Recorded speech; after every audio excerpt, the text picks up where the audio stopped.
and then file an appeal. That appeal will be dealt with in accordance with the merits of the same.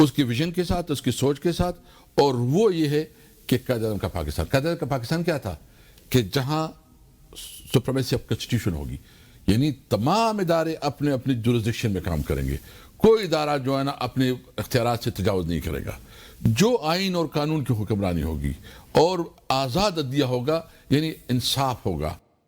P T I کے senator اعظم سواتی نے کہا ہے کہ کس نے کہا ہے کہ 14 اگست کو احتجاج ہوگا؟ اگر کسی نے 14 اگست کو احتجاج کا کہا ہے تو یہ بالکل غلط کہا ہے. یہ پاکستان کی آزادی کا اور یکجہتی کا دن ہے. اس دن کو پورے جوش و جذبے کے ساتھ منائیں گے. 14 اگست کو عظیم قائد اعظم کی فتح کا دن ہے. احتجاج نہیں ہے. اگر کسی نے آپ کو یہ کہا ہے تو یہ بالکل غلط کہا ہے. قطعاً بھی کوئی احتجاج نہیں. آزادی کے دن کوئی احتجاج نہیں کرتا. انشاءاللہ تعالی ہم اس دن کو جوش و جذبے کے ساتھ منائیں گے، اس لیے کہ ہماری آزادی، یہ قائد اعظم کی سب سے بڑی فتح کا دن ہے. یہ پاکستان کا دن ہے. پاکستان پیپلز پارٹی کے پارلیمانی لیڈر شہری رحمان نے سینٹ میں تقریر کرتے ہوئے کہا ہے کہ اپوزیشن کو پاکستان کے داخلی اور خارجی کامیابی ہضم نہیں ہو رہی. یہ ہر بات میں اپنا قیدی سامنے لے آتے ہیں. قید و بند کی صوبتوں کی بات کوئی نہ کرے. آگے بڑھیں اور آپ کو بتائیں کہ وطن عزیز کی آزادی کی خوشی بلا تمیز عمر اور حیثیت ہر شخص منا رہا ہے. پاکستان سویٹ ہوم کے ننھے بچے بھی کسی سے پیچھے نہ رہے. ملی نغموں، ٹیبلوز اور شاعری کے ذریعے وطن کے محبت کا اظہار کیا. سویٹ ہوم میں سجائی گئی جشن آزادی کی تقریب کا مزید احوال دیکھتے ہیں ارشد شاد کی رپورٹ میں.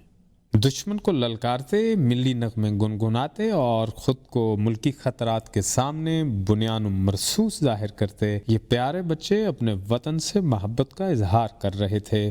پہچانتا تو ہوگا تو میں ضرب ادب ہوں.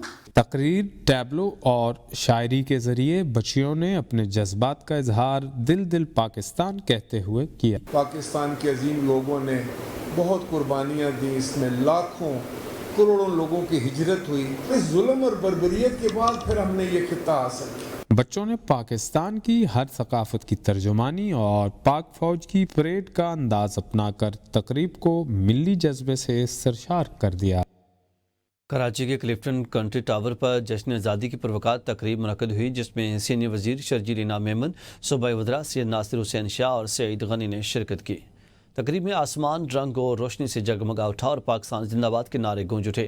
آتش بازی نے فضا کو حب الوطنی کے رنگوں سے رنگ دیا اور نعروں کے گونج ماحول کو گرما دیا. اس موقع پر خطاب کرتے ہوئے شرجیل انعام میمن نے کہا کہ اگر بھارت نے دوبارہ حرکت کی تو پاکستان اسے دھول چٹانے کے لیے تیار ہے. شرجیل انعام میمن نے کہا ہے کہ پورے ملک میں 1 اگست سے 14 اگست تک جشن آزادی منایا جا رہا ہے اور حکومت سندھ خاص طور پر مختلف شہروں و دیہات میں تقریبات کا اہتمام کر رہی ہے. صوبائی وزیر سوشل ویلفیئر اور بیت المال پنجاب سہیل شوکت بٹ نے کہا ہے کہ وزیر اعلیٰ پنجاب مریم نواز کی قیادت میں خواتین و بچیوں کے خلاف تشدد کے خاتمے کو حکومت کی اولین ترجیح بنایا گیا ہے. وہ لاہور میں اقوام متحدہ پاپولیشن فنڈ کے زیر اہتمام محکمہ سوشل ویلفیئر پنجاب اور شراکت دار اداروں کے تعاون سے منعقدہ صوبہ پنجاب میں شیلٹر ہومز کی سہولیات اور ضروریات پر پہلی جامع کاسٹنگ سٹڈی کی افتتاحی تقریب سے خطاب کر رہے تھے. انہوں نے کہا کہ محفوظ پناہ گاہ صرف 4 دیواری کا نام نہیں بلکہ یہ متاثرہ خواتین کے لیے نجی جگہ اور نفسیاتی اور جذباتی سہارا، آگاہی خدمات اور خود انحصاری کی راہ ہموار کرنے کا ذریعہ ہے. پشاور ہائی کورٹ نے پی ٹی آئی رہنما عمر ایوب خان اور شبیر فراز کو ڈی نوٹیفیکیشن کے خلاف الیکشن کمیشن کو نوٹس جاری کر دیا. فریقین کو مزید کارروائی سے روک دیا ہے. کیس کی سماعت جسٹس سید ارشد علی اور جسٹس خورشید اقبال نے کی. بیرسٹر گوہر نے عدالت کو بتایا کہ درخواست گزار قومی اور سینٹ میں اپوزیشن لیڈر ہیں اور الیکشن کمیشن نے 5 اگست کو دونوں کا نااہل کیا تھا. پشاور ہائی کورٹ نے 5 اگست کے نوٹیفیکیشن پر مزید کارروائی سے روک کر رکھا ہے. پشاور ہائی کورٹ کی ڈائریکشنز کے باوجود دونوں کو ڈی نوٹیفائی کیا گیا. بیرسٹر گوہر نے کہا کہ نااہلی سے متعلق جسٹس منیب کا فیصلہ موجود ہے، صرف نوٹیفیکیشن پر نااہل نہیں کیا جا سکتا، ریفرنس ضروری ہے. الیکشن کمیشن ریفرنس پر اہل اور نااہل کا فیصلہ کرے گا. پی ٹی آئی کے ایم این نے عبداللطیف کے کیس میں ریفرنس بھیجا گیا تھا. بیرسٹر گوہر نے کہا کہ ان لوگوں نے عبداللطیف چترالی کی کیس میں ریفرنس بھیجا لیکن اس میں کیوں نہیں؟ عدالت پر مزید کارروائی نہ کرنے کا حکم دے. ان درخواستوں پر سماعت 20 اگست کے لیے رکھ لی ہیں. جسٹس سید ارشد علی نے کہا کہ اس کو کل کے لیے رکھتے ہیں. بیرسٹر گوہر نے کہا کہ کل اسمبلی اجلاس ہے، بہت مشکل ہے. عدالت نے مزید سماعت 15 اگست تک ملتوی کر دی ہے. ناظرین، وزیر خزانہ محمد اورنگزیب کا کہنا ہے کہ ایف بی آر جو ریونیو جمع کرتا ہے وہ ریاستی ملکیتی اداروں پر ضائع ہو رہا ہے۔ پچھلے سال 12 ٹریلین ریونیو اکٹھا کیا گیا۔ پرائیویٹ سیکٹر کو ملکی ترقی کے لیے آگے بڑھنا ہوگا۔ حکومتی ملکیتی اداروں کی نجکاری کی جا رہی ہے۔ منافع دینے والے ریاستی ملکیتی اداروں کو بھی نجی شعبے کے سپرد کرنا اچھا قدم ہوگا۔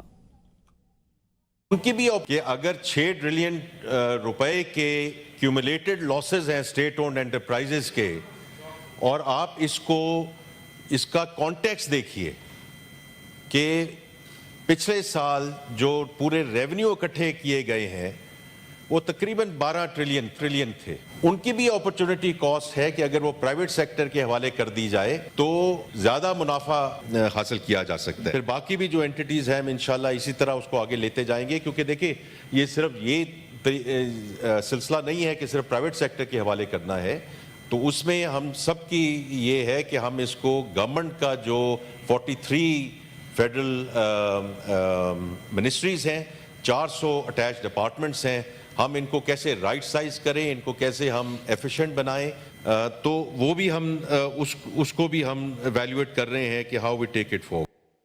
مزید اپڈیٹس کے لیے دیکھتے رہیے ABN نیوز۔